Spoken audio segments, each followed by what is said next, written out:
All right, let's start in Florida because I feel like Florida's gotten the most scrutiny from the spring break parties where people, these college students claimed they didn't care if they got COVID-19 to opening up earlier than anybody in the Trump administration or governors across the country recommended. They're now seeing 14% decrease in cases. How do you justify that with the pro-lockdown narrative? It can't be justified by the pro-lockdown people, and that's the bind that they've put themselves in.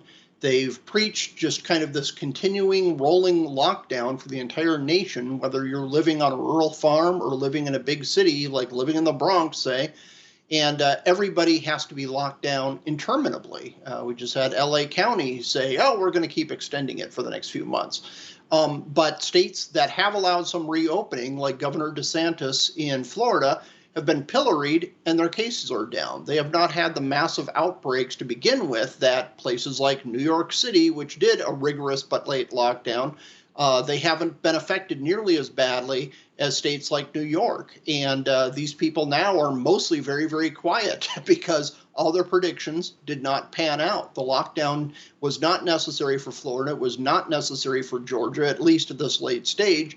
And the facts and the numbers, the data, it's all proving their talking points wrong.